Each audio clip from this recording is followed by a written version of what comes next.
All right. The pump fake. Tuesday after, what is it now? Week 8? Going into week 8? Week 9, going into week 9. Week 9, yeah. See, I'm already losing track. We're in November. I know that much. Jared Bailey, Ben Raven. Ben Raven for the first time in so long. I've missed seeing your face. How are you? I'm doing good, man. How you doing? I'm doing good. A lot to discuss, obviously. This is actually perfect timing because, obviously you cover the Detroit Lions. We talked in the lobby. You said that you were, kind of waiting to see if the TJ Hockenson trade would happen. So we'll get into that as well as the other trades and whatnot that happened today. And to see, how it's going to impact the rest of the league. But we'll start with TJ Hockenson. First of all, getting traded within the division, going to Minnesota. You said that you expected a TJ Hockenson trade. What made you kind of foresee that? Apparently, you're not alone in that, obviously, but why did this make sense for Detroit? I wouldn't call it a strong expect, but it was definitely like if they're going to trade something, it's going to be Hockenson. So that's kind of what it was for me. They don't have a lot of desirable assets that you can trade. Yeah, you don't think Jared Goff was garnering a ton of national eyes? No, yeah, guys like, even like guys that they probably wouldn't hate to trade, like Amani and Brockers and stuff like that. The contracts didn't really make that possible. So Hockenson was kind of the guy that made the most sense if they were going to do something.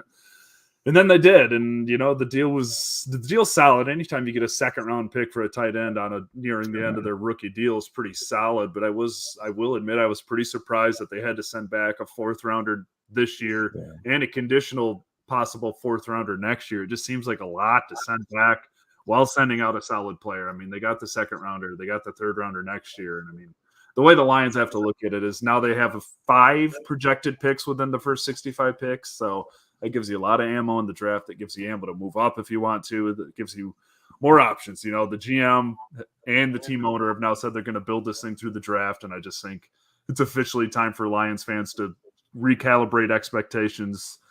The preseason hype was what it was. They didn't live up to it. It's not there.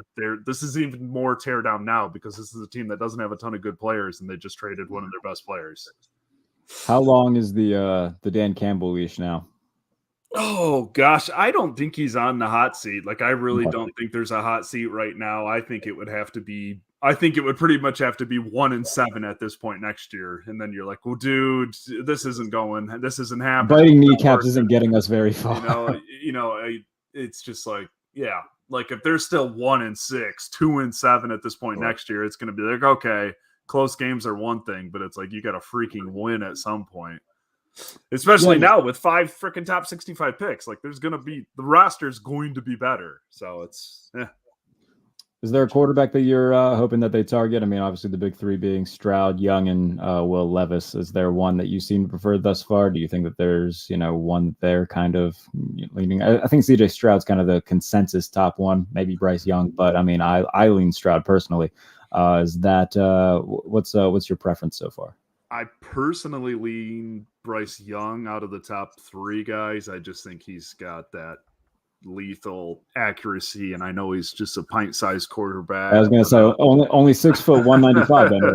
I know. We're throwing Dante Martin in there at quarterback. He'd have quite the offensive line in front of him, and he'd be reunited with Jameson Williams in Detroit. There would be a lot of things to like there. I just, I like Stroud. He does a lot of things well. And I'm not comparing him to Jared Goff. That's not what I'm doing here, but he does have something.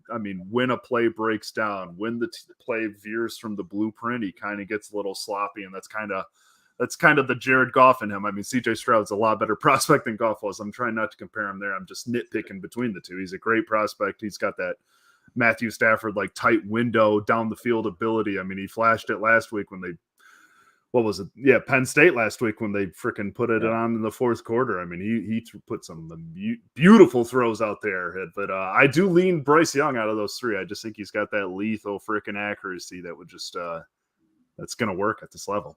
That was every Ohio State Penn State game ever on Saturday. Like Penn State keeps it competitive, maybe takes a little bit of a lead in the second half, and then Ohio State decides to show up in the fourth quarter, and Penn State, checks out after the third.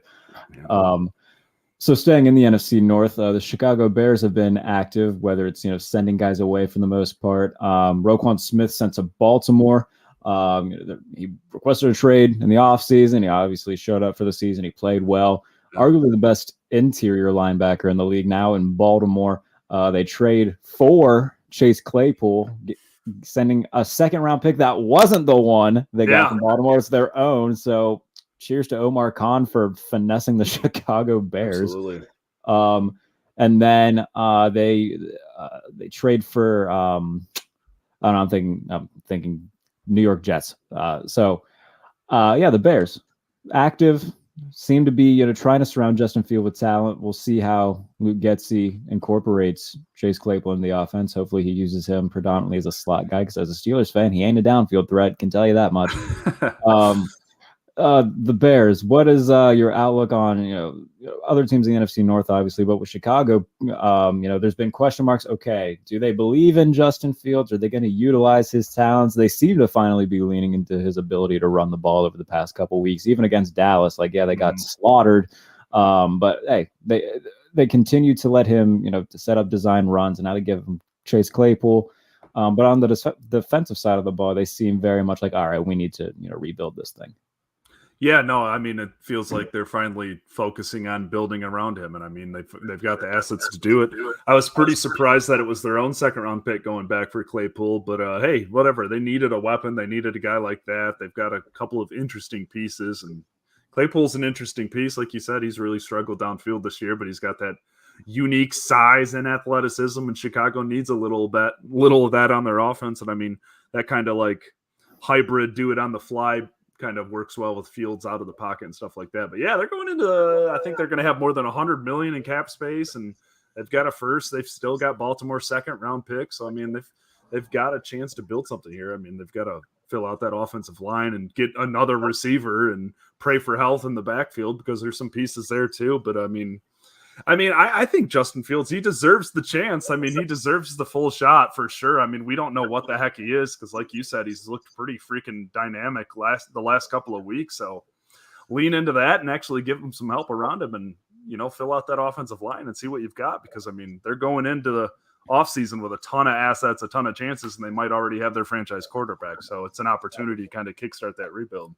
And I think that Chicago has an advantage over a team like Atlanta that's going to have a lot of money, because when it comes to the Bears, I mean, if I'm a free agent, it comes down to, all right, I got identical deals from the Bears and the Falcons. All right, I get a chance to play in Chicago, live in Chicago, play in front of a national audience more often than Atlanta does, because for some reason the Bears are put in prime time a ton. So yeah, I think for a team like that, they have like that prestige to their advantage, where they're going to be put in a spotlight because of who they are. And yeah, playing with Justin Fields doesn't seem like a bad idea, especially for a receiver now, because Luke Getsy and the offense are seemingly starting to figure it out. Even if Micah Parsons returns a fumble for a touchdown, they kind of fall apart in the fourth quarter, but they seem to be trending in the right direction there. No, for sure. Absolutely. I've been kind of surprised by how competent they've looked this season. They haven't looked good, but it's like, I expected the Bears to be easily the worst team in the NFL this season, just looking at what they had put around Fields. I was like, man, they're going to break this kid before he even has a chance, is kind of what it was looking like. So now it's like, okay, they're doing him right. I mean, I know Claypool really hit the wall after starting hot there, but I mean, there's clearly something to work with if they can tap back into that. So, hey, 2 thumbs up on me. I mean, Roquan Swift, they weren't going to pay him. It's kind of like with Hawkinson. Yeah. They weren't going to pay Hawkinson. It was pretty clear on that. I mean, no talks had gone, so it's like, get what you can out of him, and shoot, they did. The Broncos send Bradley Chubb to the Dolphins for a package that includes a first-round pick. And look, I tip my cap to the Dolphins for kind of going all in on this. I still feel like they're playing for the right to get beat in Kansas City or Buffalo. They're at least giving themselves a chance in those games. I mean, with the pass rush, I mean, that Jalen Phillips cat is really coming along, and I love some Bradley Chubb. When he's healthy, he's one of the best pass rushers in the game. But like you said, they're all in now. I mean, Tyreek and Jalen and the pass rush like that. I mean, Bradley Chubb's no joke, but I was like, dang, first round pick. I mean, teams just throwing around those those playoff contenders. I mean, the Rams offering 2 first-round picks for Brian Burns and that not getting accepted is crazy, just absolutely crazy. So it's like this is like a good situation. To be fair, Brian Burns will have grandkids by the time the Rams have a first-round pick again. Yeah. So that might have something to do with with Carolina not accepting that. Oh man, I get why the Dolphins are going all in. I just watched that team 2 days ago in person, and I mean, even when Tua leaves the ball short, Tyreek Hill goes up and makes a play. I mean, Waddle ran a crosser, I think like every single freaking time they ran a play action read, and Waddle just did a crosser up the middle, and they've got some serious weapons. I mean, they finally used Gesicki. I understand that defense has got some interesting pieces too. I mean, Christian Wilkins had been a stud all year. It's like, yeah, they're in though. I mean, if that doesn't work, then that's going to be hard to come back from because there's a lot of money. Because it sounded like that they were going to immediately extend Chubb. So I mean, hey, if you're going to trade a first-round pick, you better have a new contract. Everybody's waiting for the Green Bay Packers to do something, and then standard Green Bay Packers form, they just decided not to. Team that's 3-5. I didn't expect them to be, this poor. I mean, obviously losing Devontae Adams hurt that offense. That's very evident. I didn't think they'd be this bad though. It seems like the old guard in the NFC is just kind of taking a step back. Both the Bucs and Packers are 3-5, which kind of leaves the NFC wide open. Like I understand that Philadelphia is undefeated. To me, they feel a lot like the 2019 Ravens, where they're just going to run through the regular season, not really face any adversity, and then face, a possibility of just getting blitzed by a team in the divisional round, assuming that they get a bye. To me, the NFC right now, I think it's Philadelphia. I think you can maybe throw the 49ers in there. I don't know who else. Like, I'm not buying into the Giants. Like, the Giants are fun. The Seahawks are fun. Those aren't Super Bowl contenders to me, Ben. No, I think it's pretty much the Eagles and then kind of maybe the Cowboys and then everybody else. In my opinion. Maybe Dallas. Because I buy the Cowboys. I buy what they've got, but I do buy the Eagles pretty hard too. But yeah, the NFC's weird, man. The freaking Vikings are 6-1, have a 3-game advantage in the NFC North. I mean, tell me nobody saw that coming, even if you saw step backs from other teams. I mean, I'm reading this here that the Packers did at least try to offer a second-round pick for Claypool, so at least they were like in on it and trying. But like, man, if any team that needed help with the turnaround, it was the Packers. They just needed a receiver for Aaron Rodgers. They needed just like a pass catcher or anything for him. I mean, it's been ugly. It's been really weird. I mean, they come to town here in Detroit this weekend, and it's like I was kind of joking. I was like, shoot. Aaron Rodgers has kind of got his traditional kickstart game ahead of him here. So it's like, I wouldn't count them out yet. He's got a date with the Lions this Sunday, and that's kind of been his get you right back on track medicine for his entire career. But yeah, the Packers have looked disgusting. They didn't add anything today, but sounds like they were trying. So at least they've got a little self-awareness how bad it's been. But I didn't expect 3-5 either. Yeah, I mean, we touched on the Eagles. They added Robert Quinn. He got a little bit of taste of action against Pittsburgh. Steelers fans, I mean, including myself, I'm screaming, okay, Canada's got to go. And then they trade away Chase Claypool. We're like, we didn't mean that Canada. We didn't mean the Canadian. we meant the offensive coordinator. The Colts, I mean, they fired their offensive coordinator. And I think once I saw that person, I was like, all right, if Tomlin's going to do it, Omar Khan and Tomlin are going to do this. It's got to be either today or tomorrow. Preferably today, because once Wednesday rolls around, you're kind of gearing up for Sunday. Yeah. But Steelers do have a bye week, so they kind of have a little bit of extended time to do that. You texted me during the draft after the Kenny Pickett. Yeah. All you said was like, Godspeed, buddy. And look, I wasn't a fan of the pick. Still really not. This isn't even my bias speaking. Like, he just hasn't looked good. There's been some bright spots. Don't get me wrong. He's definitely looked better than I expected. That's a very low bar. If you're the Steelers, let's say that Pittsburgh does finish with a top 5 pick and Pickett doesn't show any sort of major improvement, do the Steelers, should they take a quarterback? Will they take a quarterback if one's there? Man, I think they probably should, because it would be an instant upgrade both for the probably short term and the long term. I mean, Kenny Pickett's probably going to get better, but I think not so much. He's going to be 25 this year, next year, Ben. So exactly. You take a young guy that has a lot of room for improvement, who's 3 years younger. That seems to be the smart thing to do.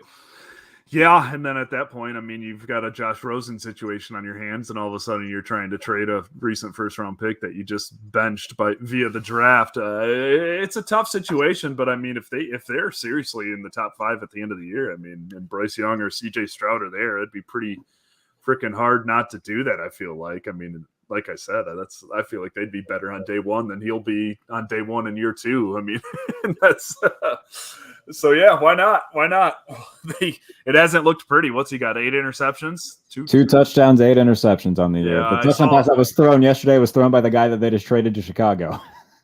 Yeah, that's right. I forgot about that. That's right. No, it's I thought Trubisky would win that job anyway, and then he did, and that was a disaster too. But it's tough, man. It's tough. At least he got George Pickens though. He was one of my favorites in that draft, and he's a beast. Yeah. It's for Pickens. I expect big things for him, and I was really happy when they drafted him. I think he'll have a big second half of the year, mostly because Pickett seems to target him a lot. So we'll see. No, they traded for William. They traded for William Jackson today. You know what they gave up for him? A conditional 2025 6th-round pick. They traded for a current college freshman who's going to be a special teams guy the first 2 years of his career. Like, that's hilarious. No, that was a pretty legit move for sure. For sure. So, no, they needed some help on the back end. When Ahkello Witherspoon hasn't been hurt, he's been reading the nameplates of receivers throughout the season. So it's been not a good year for Ahkello Witherspoon and the Steelers as a whole. So this is uncharted territory for me as a fan, Ben. Yeah, 2-6, man. That's Tomlin might be breaking that streak this year, huh? Yeah, I mean, then what? Because the whole thing is like, oh, you can't fire Mike Tomlin. Never had a losing season. Like, well, he's 8-9 in the playoffs. I think he only has since their Super Bowl against Green Bay in 2011. I think he's got 2 playoff wins. 2. You could make the argument though this could be his like first actual rebuild though, because they've always kind of been like, so it's like I don't know. He's just got to figure out quarterback now. They've taken. I'm hoping that it's not a another 20-year gap like it was after Bradshaw to Ben. Let's hope that there's not going to be, the franchise quarterback in 2037. Find your Cordell Stewart. You'll be all right. Your Neil O'Donnell. Oh, Neil O'Donnell. The Jets gave him so much money after he went to the Super Bowl. Rich Kotite was the head coach. Oh, good Lord. I actually have, hold on. I have like a classic Jets pennant on my wall right there. Oh, I see that. That's nice. Yeah. I love that helmet. I wish that they would go back to that. Yeah, that exact color scheme with that helmet. Like I like their new jerseys and helmets, but yeah, the current green that they have is pretty similar to that. But the uniforms that they wore Sunday, like the matte, I like the matte black helmets, but with the green face mask, horrible. Yeah, oh, god awful. I agree. The quarterback, by the way, he threw like he was, trying to complete passes to the New England Patriots. I feel for Zach Wilson. I feel like he's too reckless. He was my favorite quarterback coming out of that draft. I love watching him at BYU. He's got an absolute piss missile on his arm. But yeah, dude needs to get it together. He just kind of the way he plays and like his size and some of his injuries, I feel like it's going to still take a minute for him to figure out. Like he's going to have those like flashes of brilliance, but it's going to be like there's also going to be flashes where he looks like he's never played football before and he's flinging it over his head into quadruple coverage. Like he's an interesting watch, man. Like he really is. Like sometimes it's like, oh, he's got it. He's a roller coaster. Like, that is for that's a bust already. But no, I don't know about him. Like seriously, but it sounds like they're going to stick with him. I mean, shoot, the thing with him is how young he is and kind of how he kind of was a 1.5 year hit wonder. So it's kind of like, I'm sure they were thinking this was going to take a minute to kind of right the ship. And I'm sure they're not complaining where they are. What are the Jets? 5-2, 6-2, 5-3 now that since they just New England. Yeah. That's they're probably feeling all right about that. I'm sure they are. A lot of that was off the back of Breece Hall, though, who's now gone. So yeah, for sure. Yeah, nice little trade for James Robinson, though. I mean, Michael Carter and James Robinson. That's not a horrible backfield by any stretch of the imagination. Didn't cost much to get Robinson either, but yeah, no, the New York teams have been fascinating. The Lions play both the New York teams this year, and I'm fascinated to watch them because it's like, are these guys actually for real? Like the Giants, I feel like might kind of be for real. The Jets, I'm still kind of like, wait, what's going on here? How are they 5-3? Like I love Becton didn't play a snap this year. Like, yeah. like, And the Jets are harboring Elijah Moore like he's a hostage too. They didn't get rid of him. yeah, that's right. I forgot about that. Didn't he play that past week? Did he play this past week? I mean, I wasn't watching every snap of the Jets game, so he did not. Oh, he did. He had snaps, but no, he had 1 target on 10 snaps. Huh? I wonder why he wants. Yeah, I was gonna say, I wonder why he wants out. I'm sure he would have loved to go to Green Bay. Yeah, that's an interesting one. Jeez, that would have made a lot of sense there too. I mean, it would have been another young, inexperienced wide receiver thrust into a starting role. That's why it was kind of shocking to see. Claypool would have just made a ton of sense there. It's just, dang, if they could have heard, especially if they would have heard it's Chicago, it's like, well, up your offer, throw a 5th or a 6th on there, and just like move that needle a little bit. You need it, man. Hell, I would have listened. I would have loved to watch a bidding war for Chase Claypool that would have resulted in the Steelers getting 3 picks somehow. That would have been hysterical. Yeah, Claypool. What has happened with him? Because I loved him coming out of school, and then he started hot. What is it? Just kind of been the quarterback issue, kind of stunting his growth? I think it's a little bit of both. I mean, obviously the rookie year with Ben, he had that game against Philadelphia where he had 4 touchdowns. Everybody was like, "Oh my goodness, this is Canadian, Calvin Johnson. This is great." I think a lot of it too is just the stubbornness of, it was Randy Fichtner in 2020, and then Canada these past 2 years. They see that he's tall and that he's muscular and say, all right, that's downfield threat. He can't create his own space on the outside. They've tried to, like, if you go back and watch Kenny Pickett's first throw was a deep ball to Chase Claypool. 6'5" Chase Claypool on 5'10" insert name of Jets cornerback. And he just he can't high point a ball. And that's been his problem his entire career is when they try to utilize him in the deep ball game. He's just not he built like Tarzan, plays like Jane, but like a slot tight end. Like that's what I'm saying. Like if last year Juju got hurt against Denver and he was their predominant slot guy. He's a guy that, they would throw 6-yard passes to and he'd get 12. He just wouldn't go down to first contact. Yep. Claypool had 7 catches and a touchdown that game because he was in the slot. Like it was right that, like, just look at that, replicate that, and he can eat. So hopefully Luke Getsy, Eberflus in Chicago kind of realize that. I know that Darnell Mooney's kind of their predominant slot guy, but you can move him around. So we'll see how they utilize him. I told you that we were going to play a game. Yeah, that's right. So this is the first time I'm doing this. I tweeted about it last week. Each week I'm doing a segment called Acknowledge or Mid. So a team, a player, a coach, do they deserve to be acknowledged like Roman Reigns, or would Maxwell Jacob Freeman say that they're mid? Gotcha. Mid. So you touched on the Minnesota Vikings. Is this a team? I would even turn on the talk track for this just so we know it's an important segment. Minnesota Vikings, acknowledge me or mid? I'm acknowledging. I was kind of higher on them entering the season this year anyway. I didn't think they'd be 6-1, but any team with Justin Jefferson, Adam Thielen, and Dalvin Cook is going to have some success. I mean, now you got Hawkinson in there. I mean, Kirk Cousins he's a killer on play action, and now he's going to be even better. I mean, that team's going to be able to do exactly what they want to do down the stretch. I mean, you're going to get Irv Smith back to the playoffs, and all of a sudden you're going to have Justin Jefferson, Dalvin Cook, Adam Thielen, and Hawkinson and Irv Cook sets out there. Like, they're going to be able to play exactly how they want to play. That's dangerous. If Kirk is playing the way he is, that is they're not an Eagles/Cowboys level contender in my mind, but they're the next step below. Yeah, Kevin O'Connell offense, and like you said, when they get Irv Smith back, they have T.J. Hawkinson, Justin Jefferson, KJ Osborne, Adam Thielen. Like that's Osborne, a lot of man. Yeah, that's a lot of mouths to feed, but there are a lot of damn good mouths there. Wow. Let me rephrase that. There's a lot of good play, a lot of great players on that offense. So yeah, no, I'm definitely acknowledging the Minnesota Vikings. The Cincinnati Bengals. Hate to say it, Ben, but they might be mid. The Cincinnati Bengals.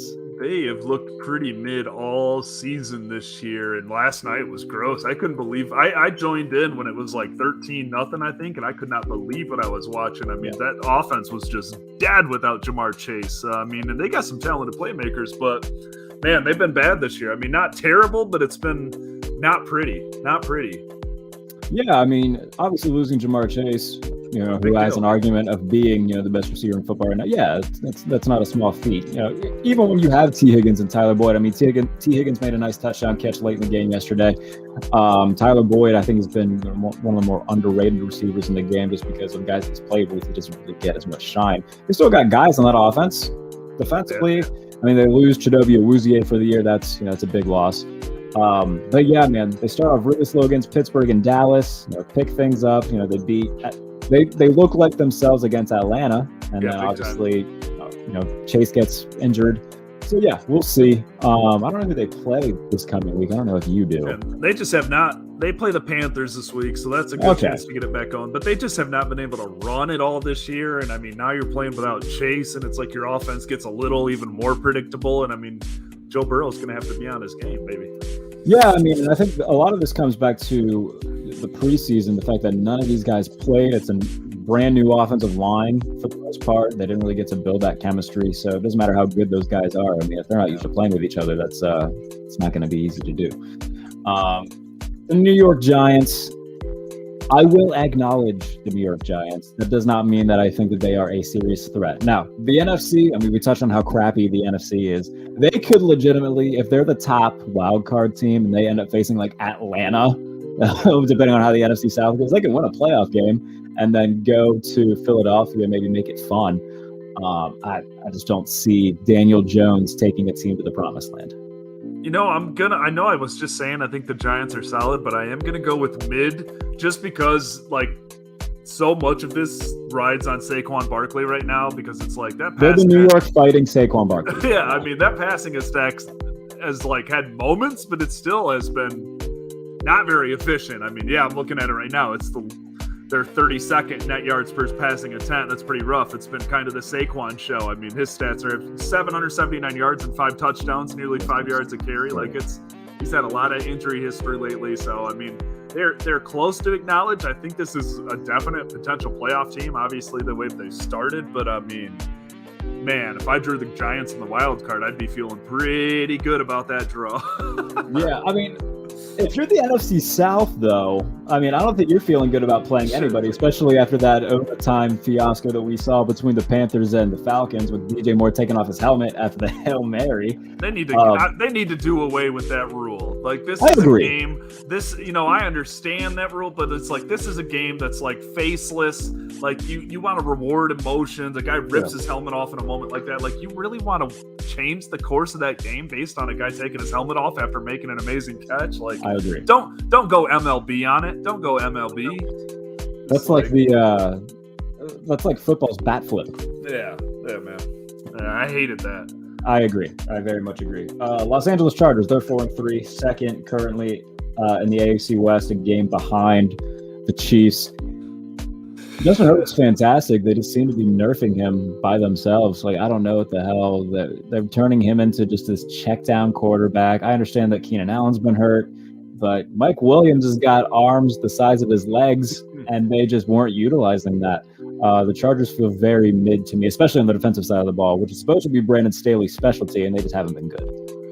Yeah, they're mid until they figure it out on defense. And I mean, I know they are the Chargers, so they're always missing a ton of pieces. I mean, Rashawn Slater, that's a big piece to be missing there. It's just, that, like you said, that defense, you can't have that bad of a defense in the AFC freaking West and expect to compete. So they're pretty mid right now. I mean, they've got the best chance of any team we'll call mid to break out of it, I think, because they got that Justin Herbert guy. But, yeah, they're pretty mid. They're pretty mid right now. They don't feel like a real threat. I mean, God, I couldn't believe the Seahawks beat them by 2 touchdowns the other week. Yeah.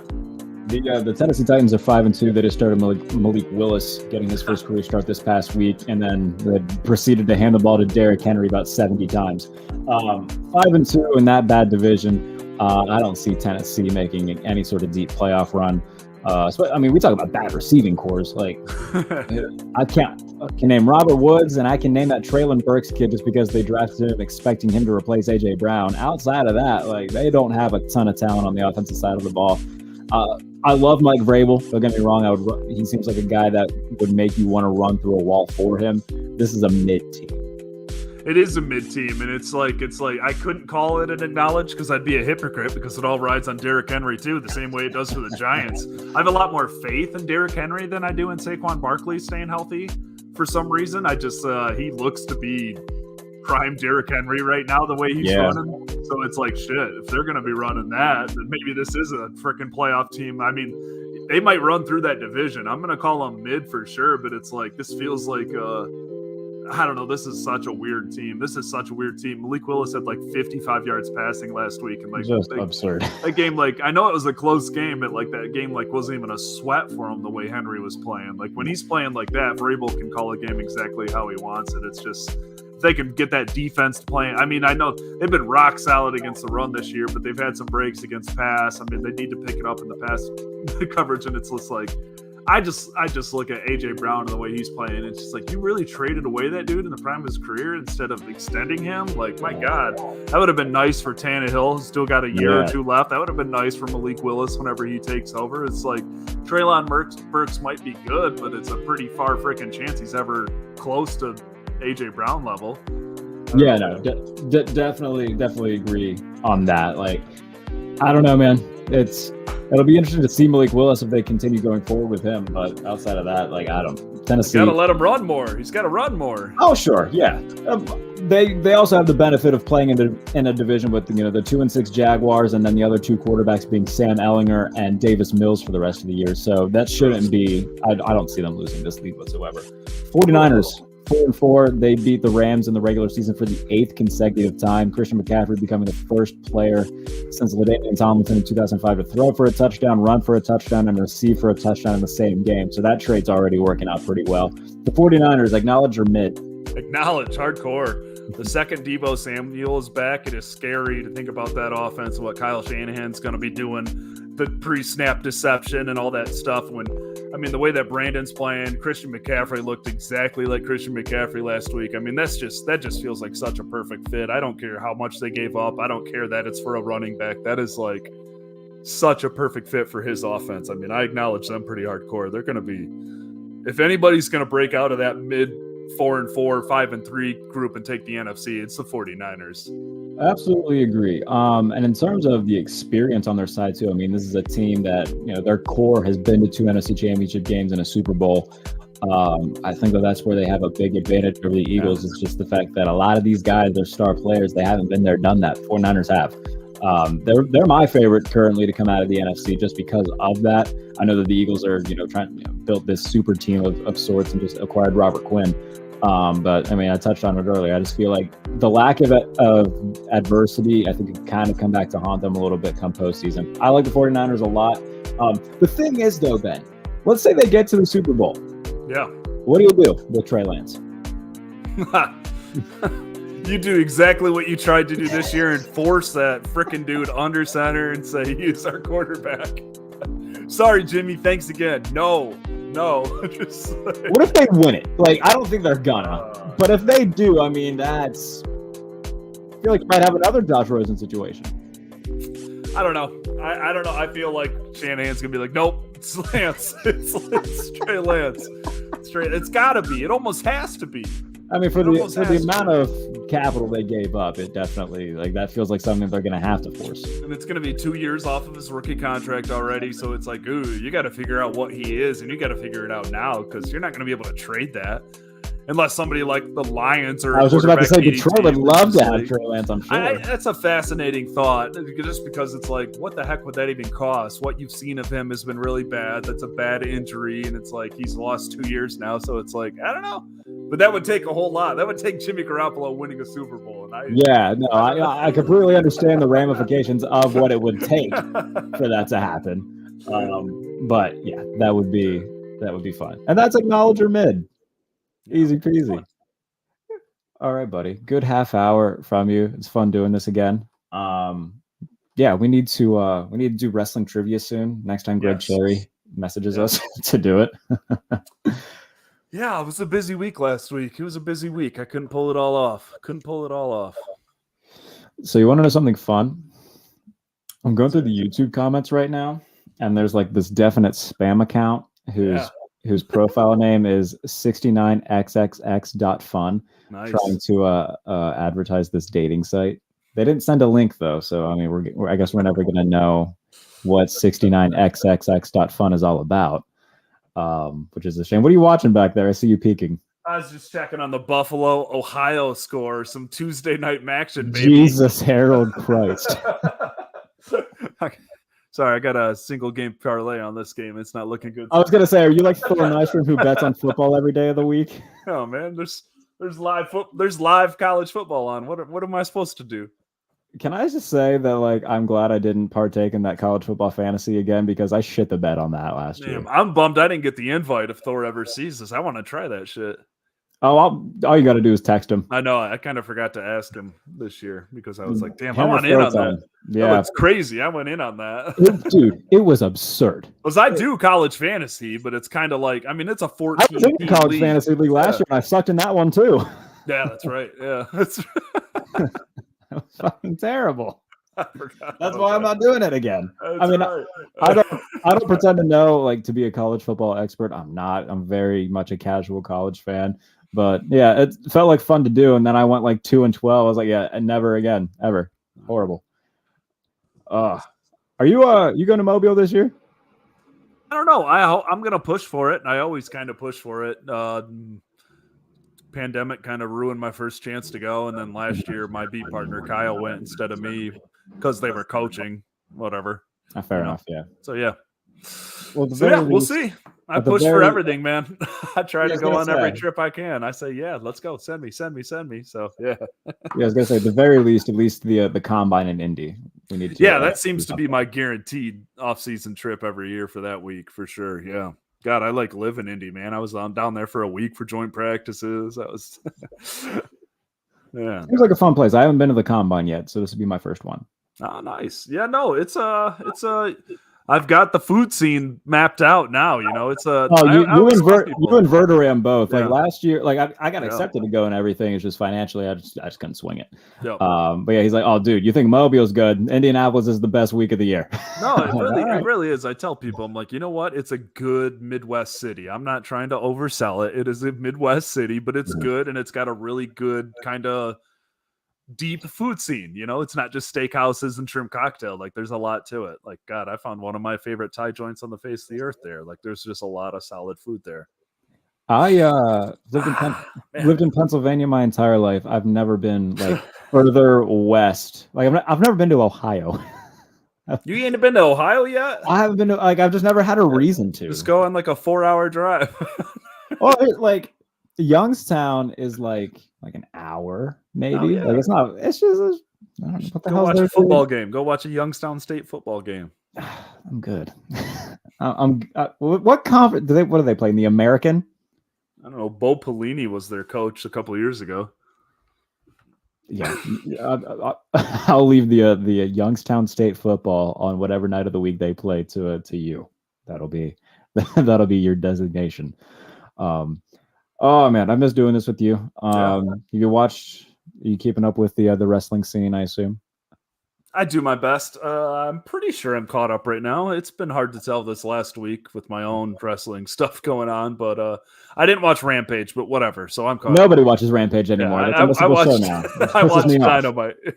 I know. I was just talking to Justin Rogers on the Lions beat about that the other day. I'm like, it's better than Thunder, but it's got some WCW Thunder vibes to it. Where, like, the match quality is really good, but like none of it matters. You're gonna get good wrestling, but no storylines are getting progressed whatsoever. Like that's just a televised version of like the YouTube shows that they have. It's very, very missable. When I had the network before it went on Peacock, I would go back and watch some old stuff on Thunder just because it was like hysterically bad. Oh my goodness. I used to watch that shit weekly as it aired, and it was bad then too. Goodness gracious. Are you excited for the seemingly face turn of the Burberry scarf wearing Maxwell Jacob Freeman? I'm ready for it. I'm ready. He needs to win that championship. It just that shift needs to happen. Mox is due his vacation time. Yes, Angry Phil took that away from him. Yeah, he did. Yeah, what a mess. That's still. it feels like they've kind of got back on track the last couple of weeks because for Yeah. like a month there, it was like, oh, this is like doesn't even feel like AEW right now. Yeah. This feels weird. But yeah, no, it's exciting. It should be a good show. It's interesting. It's a weird, it's still a weird time. They aired that Elite vignette, so it seems like Yeah. they're on their way back. I don't know what they're gonna do when they get back. I don't know if that's gonna be something that's like subtly hinted at, like, hey, yeah, we were gone for a little bit. Right. They're gonna have to address it because Oh, that's the way they've absolutely. always done stuff. So they got to do it again. My main question is, where the hell is Miro? It is time, Dude. Like, I like Why the is he not- past couple months, it's been like, all right, why is Darby Allin on TV once a month? Why is Dante Martin? Like, Yeah. where the hell is he? Like, all these guys who like everybody was excited that they were getting pushes just immediately got stalled for dudes like Satnam Singh. Like, I don't give two shits about Satnam Singh. Respectfully, don't care about Jay Lethal. Give me something worth. Oh, I guess that Darby Allin, yeah, he got beat up by Jay Lethal after they seemingly made peace and shook hands, so that didn't make sense. I don't know. It's just been interesting to see a guy like Miro just like not utilized at all. I mean, Yeah. that's just rare to see a guy who completely buys into his character the way he does, and just, I mean, I just think he's one of the best workers in the freaking world too. I think he's great. Yeah, that's about it. Yeah. House of Black seems to be coming back too. Malachi and Buddy Matthews tweeted out the same video that they seem to be on their way back, which is good because that was a whole thing that it was like, oh, Malachi's released. No, he's not. He's There was staying. there was a lot going on there for a minute, man. Yeah, dude. Drama. Wrestling's Drama's good fun. for wrestling, though. That's what I'm saying. Like the whole like backstage, like, all right, what's actually happening is, I think it's more fun than sometimes than the actual wrestling. No, for sure. That's why the Observers has existed as long as it has. Yes, it has. Daddy Dave Meltzer. All right, buddy. I'll let you get back to your Maction. We'll wrap this Yeah, up. there's some Tuesday action I got to pay attention to. Who did you bet on? What did you bet? Well, I was thinking Buffalo would give Ohio a game, but that's not happening. And I was thinking Ball State would give Kent State a game, and that's also not happening. So the parlay doesn't seem like it's going to hit. No, both of those. DraftKings had some action parlay boosts, so I threw my dart at the board, and yeah, it's not looking This past week was my worst week of betting. Like, I hit a same game last week that won me 200 that I was excited about, and then this week the only thing that really hit for me was Patriots -1.5, so I was pissed. Yeah, the only thing I've been hitting is my freaking college pick'em group with a bunch of guys. It's a $20 buy-in every week. I've been red hot. I'm like ranked top 200 in the world on ESPN's thing. I've won like 4 or 5 weeks out of like 8 weeks, and it's been pretty good. There's like 22 dudes in that. Apparently you need to get on a college beat is what I'm hearing. Yeah, apparently. No, I'm winning my college football league. I'm winning my pick'ems. Goodness gracious. All right, buddy. I'll let you get to your Maction. I appreciate you doing this. We'll definitely Anytime. We'll plan to do it more in advance, not just me texting you the day. I'll be like, hey, you free tonight? And you're like, no. We need no notes too. Yeah, no, we'll definitely do that. I love that show's just me talking to my friends in the industry about absolutely nothing. It's so much fucking fun, dude. The best. So much fun. But yeah, season 1 was good. Sean was fun. Amy Trask was good. Verderam was good. Deanna was the season finale of season 1. So yeah, it was a good little. Awesome. Once football came around, I was like, all right, I'll put this on pause. Yeah, so that's more of the off-season project, but I can definitely do get them filmed and whatnot and get them released. So yeah, you'll definitely be one of the first people I call whenever I want to get it going again. All right, buddy. Take care. Anything you want to plug before you get on out of here? Not really. Benjamin S. Raven on Twitter. mlive.com/. Are you paying to keep your verification? No, hell no. No chance. No chance. I didn't ask for mine. It was a MLive social media employee like 6 years ago, like submitted a bunch of them for us, and I was like, no, I'm not paying to keep that shit. It doesn't do anything for me. It just gets me more spam bullshit. That's the funniest thing though too, because I wanted mine back for the longest time because a bunch of people lost theirs last year and I was one of them. Now, if I get it back, people are going to know that I pay for it, and they're just going to think that I'm like an egomaniac dumbass, and I'm not doing that. This is a lose-lose situation. I hated when friends asked me if I paid for my current one. I'm like, I didn't pay for that shit. Like, come on, no way. You think I'd pay money for a check mark on To social get media? verification from a robot to know. lean into my self-worth? How dare you? Oh, that's funny. I wonder if I feel like big guy like Schefter and like Rappaport will definitely keep theirs. Well, that's what I was just thinking about is like, because you have all those fake Schefter and Rap and Shams and Woj Twitter That's what I'm accounts. What if saying. those guys start paying for the check mark? They're going to start fucking shit up even more with like faking us out and stuff. What I'm like, saying. it's That's what a I'm saying. mess. Like, I don't know. It's kind of weird because Twitter is such like an everyday function of my job and your job and what we do and stuff like that. And it's like, it feels threatened for sure. Like I saw Ben Albright had tweeted that eventually we should try to find a different platform to use. I don't know if there's anything coming anytime soon that could replace Twitter though, especially for what we do. Yeah, it would have to be like a copycat almost. Yeah, Twitter. Yeah. I don't know, man. Football only Twitter. That's an idea. Yeah, we should get in front of that. Let's find some engineers. There you go. All right, buddy. Cheers to that. Talk to you soon. All right. All right. Peace out. All right, buddy. See ya. That's I love that man to death. All right, we'll get on out of here. Do a show this weekend after the Thursday night games. Newsletter comes out tomorrow. If you don't subscribe to it already, it's in my bio at Jay Bailey NFL on Twitter. You'll get that on your email. But yeah, appreciate everybody for tuning in. Appreciate Ben Raven. Rolling into week 9. November's here. It's starting to get colder. It's going to start snowing soon up here in the Northeast. Not looking forward to that. But yeah, season rolls on. I think teams are starting to separate themselves a little bit, but yeah, a lot of parity this year, and we'll keep it rolling. Like I said, show later this week, probably Friday, to recap the Thursday night game, and then discuss what's going on going into Sunday and Monday night. So till then, this is the Pump Fake, Jared Bailey. Follow me on Twitter at JBaileyNFL. Subscribe to the newsletter. We'll talk to you soon.